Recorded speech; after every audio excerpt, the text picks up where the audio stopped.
Is a man still useful after the uniform fades, when the only sound left is a radar ping in the dark?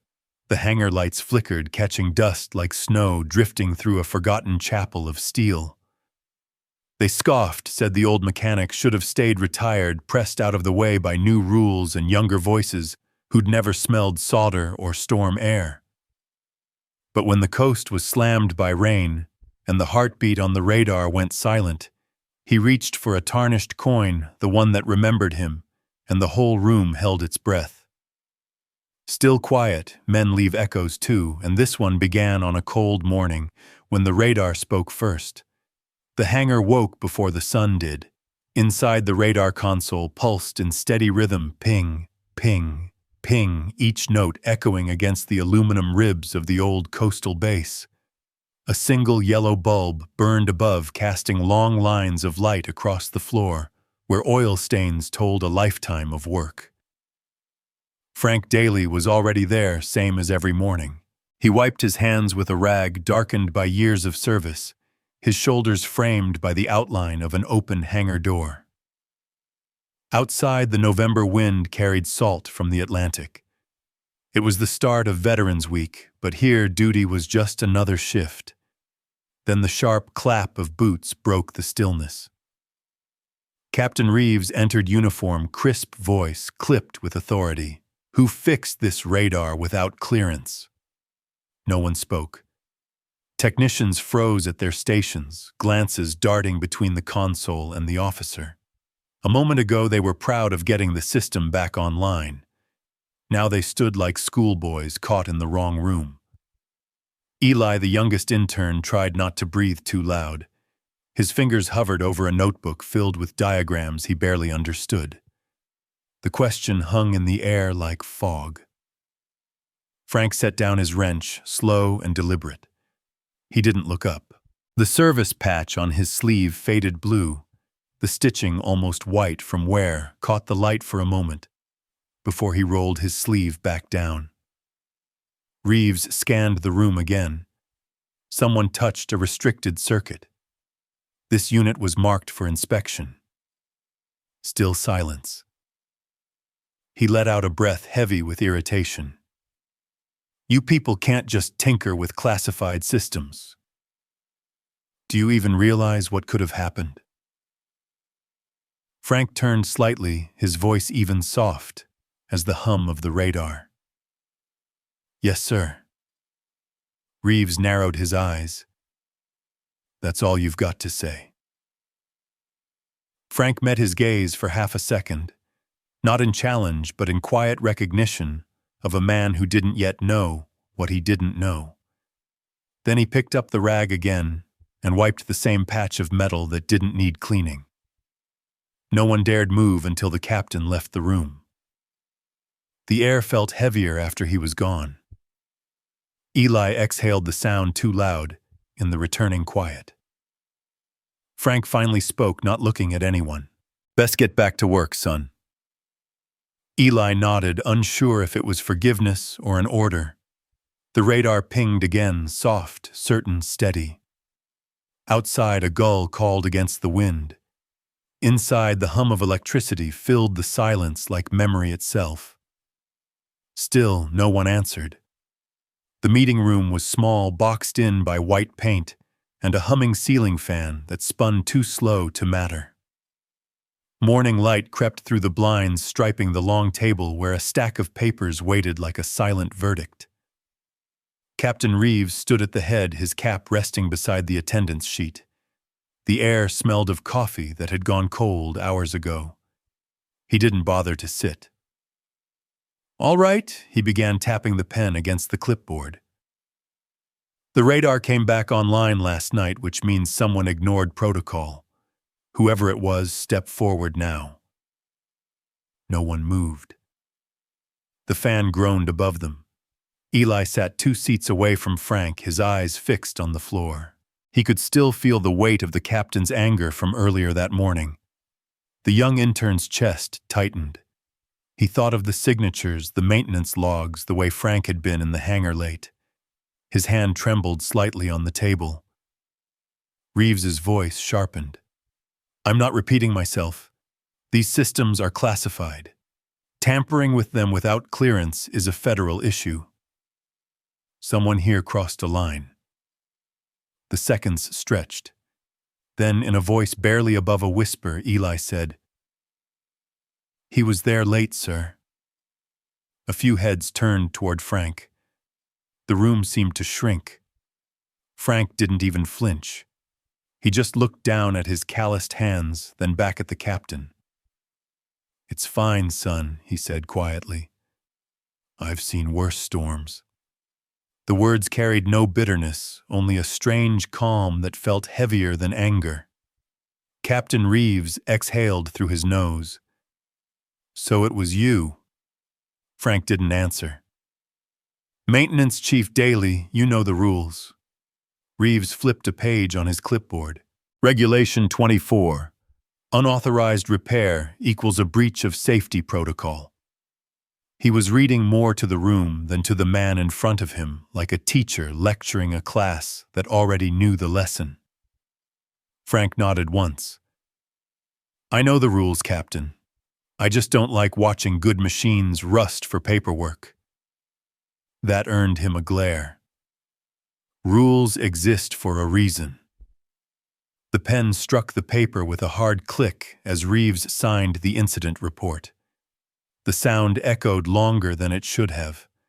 Frank reached into his pocket and pulled out something small, a challenge coin dull with age, edges worn smooth. He placed it gently next to the signed sheet, a tiny clink softer than the fan's hum.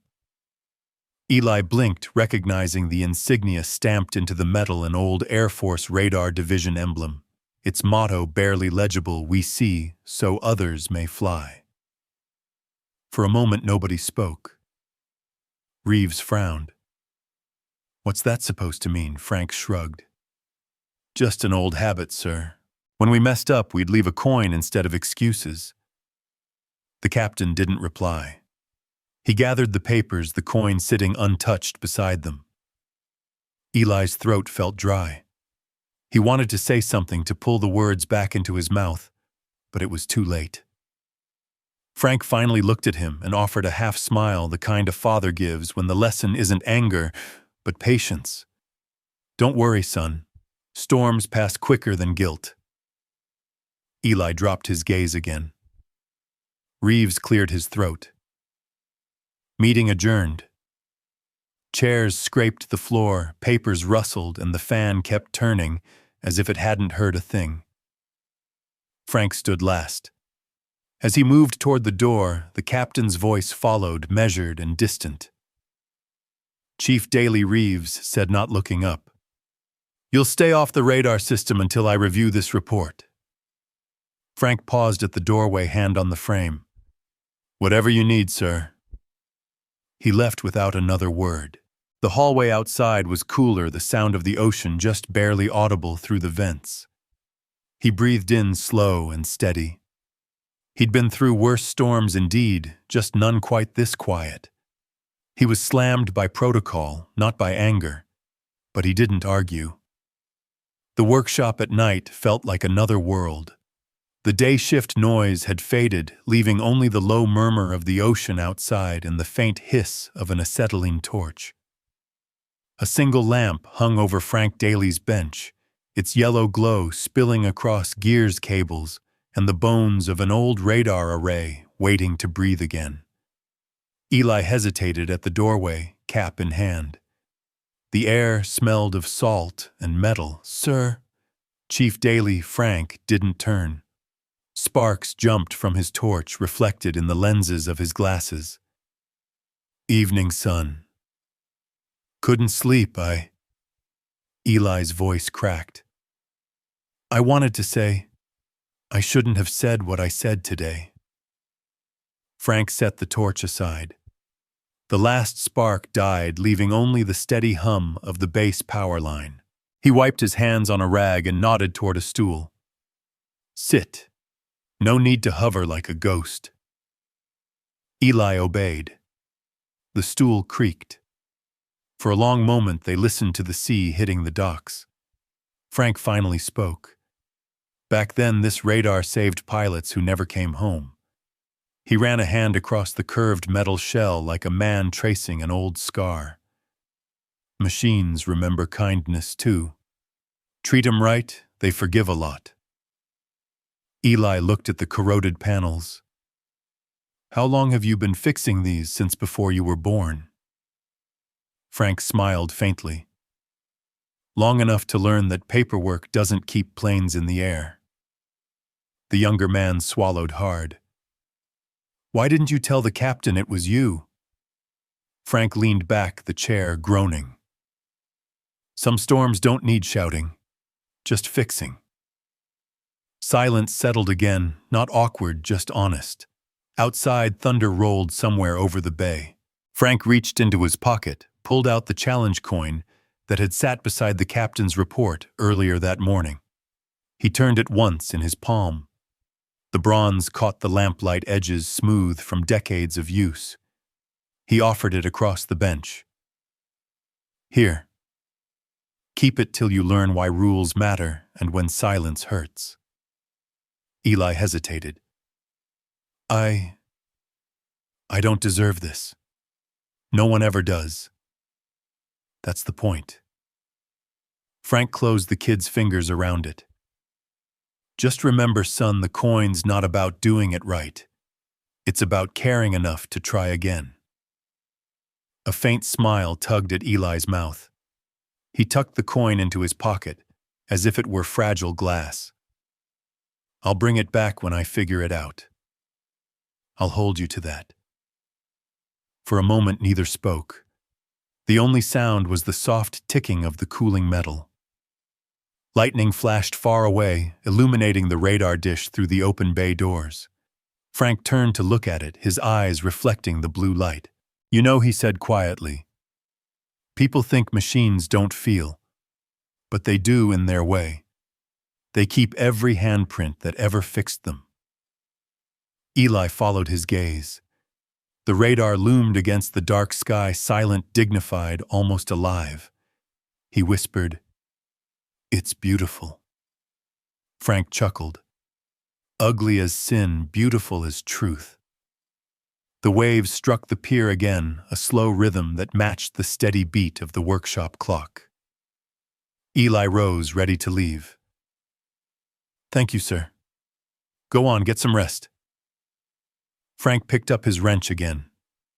Tomorrow's forecast says the storm's coming. Best be ready.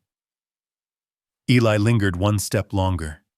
He wanted to ask something more, but the look on the old man's face, calm, sure lit by the steady lamp, told him everything he needed to know. He stepped outside into the cool air. Behind him, the torch flared to life once more. Still, the radar hummed steady, loyal as memory. The storm hit without warning. Winds screamed off the Atlantic, rattling the hangar doors like a living thing. Inside the radar room pulsed red alarm lights, flashing sirens wailing in overlapping tones that seemed to shake the very walls. Captain Reeves stood over the console, barking orders into a dead headset. "Reboot it now! I want that screen back up!" A technician shouted, "Sir, it's not responding." Power feedback loops tripped. The radar, once so steady, now glowed dark. The heartbeat of the base had gone silent. In its place, only the wind. For a moment, Reeves froze. The weight of the command room pressed on his shoulders. He'd spent years running drills, quoting regulations, but the book had no page for this. Then the hangar door opened. A burst of cold rain swept in, and Frank Daly stepped through the doorway, his jacket-soaked flashlight in hand. "What's going on?" he asked, voice level beneath the noise. "System's dead." Reeves answered louder than he meant to. "We lost everything. Don't touch anything, Chief, that's an order." Frank looked at the dark radar array, the screen blank as a moonless sky. He took a slow breath, wiped rain from his brow. "Permission to try, sir." Reeves hesitated. The wind howled harder. Another wave hit the outer wall with a heavy thud. Fine, he said finally. Try. Frank nodded once and crouched beside the maintenance panel. The room filled with the sound of tools clinking metal on metal, a quiet rhythm under the chaos. Sparks jumped as he stripped insulation from a burnt wire. His movements were steady, practiced, not desperate, not rushed. He could have been tuning a guitar. Ground's fried, he muttered. Gotta bypass it through the old coil. Reeves hovered behind him. That coil was decommissioned 5 years ago, yeah, Frank replied. But it still listens better than the new one. The captain opened his mouth to argue, then stopped. He realized for the first time that he didn't actually know how this machine worked. A flash of lightning lit the room, and for a split second, the retirement badge on Frank's chest gleamed under the flickering console lights, a dull brass circle etched with the same radar crest seen on the old coin. The badge caught Eli's eye from across the room. The young man whispered almost to himself, "He built it." Frank's hands moved faster now, reattaching the last cable. "Power it up," he said. Eli flipped the switch. A hum rose. Lights flickered back to life across the console. The radar blinked once, twice, and then the screen came alive with that familiar, beautiful rhythm: ping, ping, ping. The whole room exhaled. Even the storm outside seemed to pause. Captain Reeves stepped closer. "How did you know what to do?" Frank leaned back, hands black with grease, eyes tired but calm. Then for the first time since anyone could remember, the old mechanic spoke up. "Because I built it." The words hung in the charged air like thunder. Lightning flared again, catching the badge just enough for everyone to see the inscription: United States Air Service, Radar Division. Reeves stared at him, speechless. Every man in the room understood what they were really seeing, not defiance but devotion. Years of quiet service wrapped up in one steady voice. Then the radar pinged again, softer this time, like applause. No one said a word. Then the room went still. Outside, the storm carried on, but inside the hangar, the air shifted from tension to awe, from doubt to respect. And somewhere between the flashes of lightning and the hum of the revived machine, the captain lowered his head, a gesture halfway between relief and apology. The night the radar died was the same night it learned to breathe again. Morning broke soft and clean after the storm. Sunlight filtered through the hangar windows, painting thin gold stripes across the floor, where puddles still shimmered. The radar pulsed steady again, ping, ping, as if proud of having survived the night. Frank Daly was back at his bench, sleeves rolled, polishing a gear that didn't need polishing. His hands moved with the same quiet rhythm they always had. Beside him, the old toolbox sat open, a relic of another lifetime. The hangar door creaked. Captain Reeves stepped inside, not in uniform this time, just a plain jacket, his posture softer than before. He carried a small wooden box under his arm. Frank glanced up, half smiling. "Morning, sir." Reeves nodded. "Mind if I come in? You already did," Frank said, the corner of his mouth twitching. For a second they both laughed, that easy human kind of laugh that comes when pride finally lets go. The captain walked over to the bench and set the box down carefully. "You fixed more than a radar last night," he said quietly. Frank wiped his hands on a rag. "He fixes machines, not egos, sir." Reeves smiled. "Maybe so, but some egos needed fixing more than the machines." He opened the box. Inside, neatly arranged on a velvet lining, lay 3 pieces of history: the faded service patch, the old challenge coin, and the worn retirement badge. Together they gleamed like small suns under the morning light. Eli stood by the doorway, silent, watching. He'd been carrying the guilt of yesterday like a heavy coat. Now seeing that simple wooden box, it lifted. Reeves picked up a nail and a small hammer. "Help me hang this." Frank hesitated. You sure? Yeah, the captain said. It belongs here. They found a spot on the wall near the radar console, a clear patch of aluminum that caught the morning sun. Reeves held the frame up while Frank drove the nail in. Clink, clink. The sound was light, almost ceremonial. When they stepped back, the shadow box hung straight and true, patch coin badge, side by side, a lifetime in 3 tokens. The radar's reflection shimmered faintly on the glass. No speeches, no ceremony, just 2 men standing in quiet understanding. Eli finally spoke. Sir, what should I write in the report? Reeves looked at him. Write that the radar's working. That'll do. Frank chuckled. Guess honesty's back on duty. Don't let it take a day off, Reeves said, grinning. They shared a laugh, warm, neighborly, like 2 mechanics swapping stories over coffee instead of ranks. The breeze pushed through the open door, carrying salt and sunlight. The storm smell was gone. Eli reached out and touched the wooden frame, lightly tracing the badge with his fingertip. Still, he never took credit, he murmured. Frank heard, but said nothing. He just nodded toward the machine humming behind them, loyal, steady, alive. Ping. Ping. The sky was clear again, the kind of blue that only comes after storms have had their say. Flags lined the path to the parade ground, each one catching the November wind and snapping smartly in rhythm. It was Veterans Day once more. A year had passed since the night the radar died. The base looked cleaner now, newer, but the echoes of that night still hummed quietly beneath the sound of marching boots and microphone feedback. At the front of the crowd stood Eli Carter, no longer the nervous intern. His uniform fit better now, the posture straighter. On his chest gleamed a fresh engineer's insignia, but in his pocket he still carried a coin, edges worn smooth by time and thought.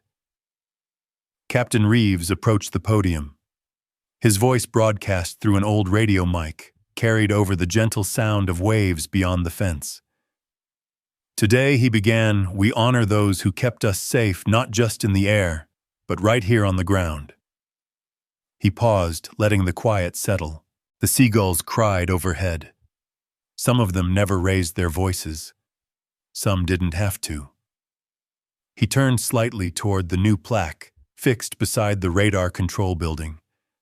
Bronze letters glowed warm under the late afternoon sun. Frank Daly. 1949 to 2023. He spoke up when silence would have cost us all. A light breeze caught the unit flag ribbon tied below it, was making it flutter softly against the wall. The sound was small, but every ear seemed to hear it. Reeves continued, his tone quieter now. When the radar went dark, one man reminded us that knowing the rules is good, but remembering why we serve is better. He fixed a machine that night, yes, but he also fixed the way we listen. A few people clapped, hesitant at first, then steadier. No cheering, just respect. Eli stepped forward after the captain finished. He placed a small wrench beneath the plaque, Frank's old one, the handle polished smooth from years of work. He whispered, "You kept your promise, old man. I kept mine." The wind caught the flag again, and the last light of the day spread across the metal surface, painting the names and reflections gold. For a long moment, no one moved.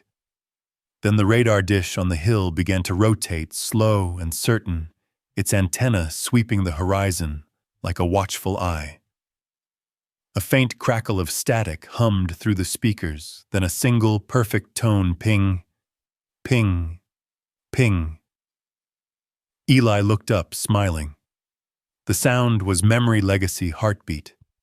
Behind him, Captain Reeves folded his notes, eyes glistening with the sort of pride men rarely admit. He leaned toward Eli. "He'd like what you did with the system." Guess he's still tuning it, Eli said, half grinning. The captain chuckled softly. Probably. They stood there together, listening to the radar sing against the wind, 2 generations sharing the same quiet rhythm.